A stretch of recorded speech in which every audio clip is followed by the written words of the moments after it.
lapangan Jali. Om Swastiastu. Halo semua, kami dari kelompok Objek Wisata kelas 8 akan menayangkan video kearifan lokal Gua Gajah. Sebelum itu, kami akan memperkenalkan diri terlebih dahulu. Nama saya Nikada Anastasia Kristina Putri. Nama saya Kada Ayu Ananda Pertiwi. Nama saya Anak Gung Gedaru Satria. Nama saya Adi Walid Mas. Nama saya Agus Diego Pradika Putra. Nama saya Inyoman Ariwadan Anindaya. Selamat menonton!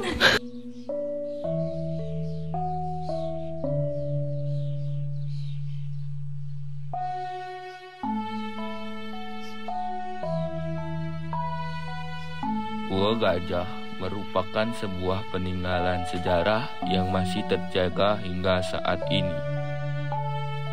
Terdapat sebuah gua yang berisi ceruk-ceruk sebagai tempat bersemedi.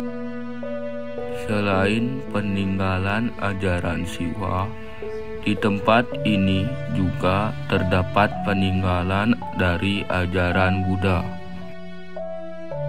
Menurut salah satu seorang penjaga di area Gua Gajah ini, Gua Gajah sempat berubah-ubah penamaannya dari masa ke masa. Dalam sejarahnya, Sri Udayana Warmadewa bersama Sri Gunarpriya Dharmapatni, tempat ini didirikan pada tahun 929 Masehi hingga 1011 Masehi bersama 3 orang anaknya, yakni Airlangga, Marakata, dan anak bungsu. Tempat ini didirikan sebagai sebuah asrama. Pada masa itu, kerajaan membawa pendeta suci yang bernama Empu Kuturan, membawa 25 pendeta Siwa sebanyak 21 orang dan pendeta Buddha sebanyak 4 orang.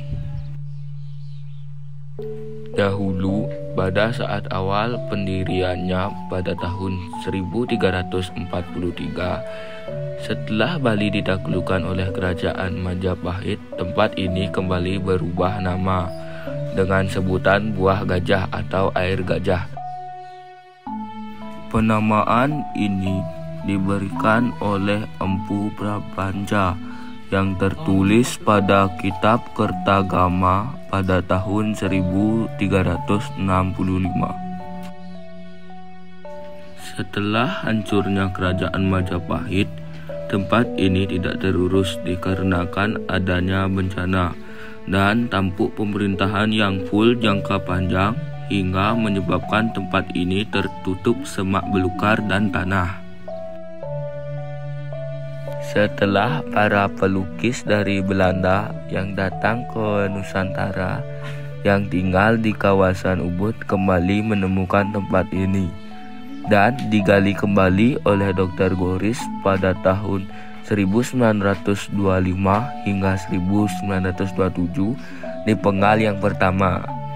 Penggalian kedua pada tahun 1931 baru ditemukan situs peninggalan Buddha di area selatan gua oleh Walter Spies. Hingga saat ini, selain sebagai objek pariwisata, Gua Gajah juga tetap digunakan sebagai tempat ibadah bagi umat Hindu dan Buddha di sekitar gua. Sejarah Pura Gua Gajah, sejarah yang ada di Bali terutama itu ada sejak kurang lebih pada abad ke-8. Sejak Raja pertama di Bali memerintah tahun 778 Masehi, di mana Raja pertama di Bali dipimpin oleh Raja Sri Kesari Warmadewa kurang lebih tahun 778 Masehi. Sedangkan sejarah Pura Gua Gajah itu adalah raja yang ke-6 mendirikan sebuah ruangan kelas di dalam batu yang disebutkan nama Goa. Kalau gajah itu diambil dari sebuah arca, yaitu arca Ganesha. Itu yang terakhir. Akan tetapi yang pertama kali itu namanya menurut kitab suci Panak Badung disebut dengan nama Kuncara Kunjapada, atau dalam prasasti Dawan disebut dengan nama Ante Kuncara Pada. Itu artinya Gua Gajah menyamai dari asrama Resi Agastya yang berada di Mysore di India Selatan yang banyak dikunjungi gajah. Ya. Apa saja fungsi dari Gua Gajah ini? Apakah hanya untuk tempat wisata? Pada awalnya tempat ini adalah tempat semedi, tempat untuk merenungkan diri atau membuka hati nurani dan mata hati untuk mengetahui dirinya sendiri. Itu aslinya di sini tempat meditasi. Akan tetapi setelah tahun 1970-an, setelah tempat ini diketemukan oleh para arkeologi kembali, ini dipakai tempat objek wisata. Selanjutnya, apakah ada tradisi khusus masyarakat Tiongkok di Gua Gajah ini? Tradisi kami di sini adalah upacara piodalang, itu setahun sekali karena di sini pakai macam lunar kalender atau saka kalender, itu datangnya setahun sekali. Kalau dipakai di tiga kalender itu kurang lebih 6 bulan sekali. Akan tetapi di sini dipakai setahun sekali bila bulan purnama di bulan September, kadang-kadang di bulan Oktober karena kami pakai sase atau pakai di sini adalah saka kalender, itu setiap bulan purnama di bulan keempat di lunar kalender atau di saka kalender. Ya. Apakah terdapat banyak pertanyaan mengenai kolam penciptaan? Kolam penciptaan itu aslinya arcanya adalah bidadara-bidadari, itu disebut dengan nama Sapta Ganga atau 7 aliran air suci dari India yang disebut dengan nama Ganga, Yamuna, Sindhu, Saraswati, Narmada, Kosiki, dan Dharmaputra. Akan tetapi arcanya yaitu arca bidadara-bidadari itu cuman sekarang ada 6, yang tengahnya itu sudah tidak ada. Kemungkinan besar itu arcanya adalah arca Ganesha yang dipindahkan di sebelah timur dari goa yang bolong tengahnya.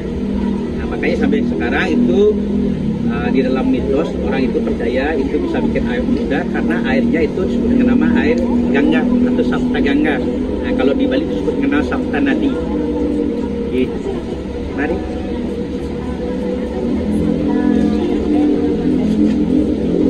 Gitu.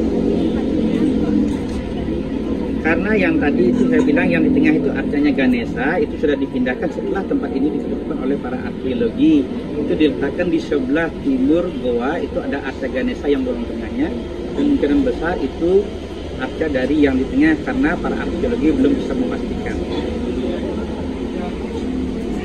Apakah pada arca di Gua Gajah ini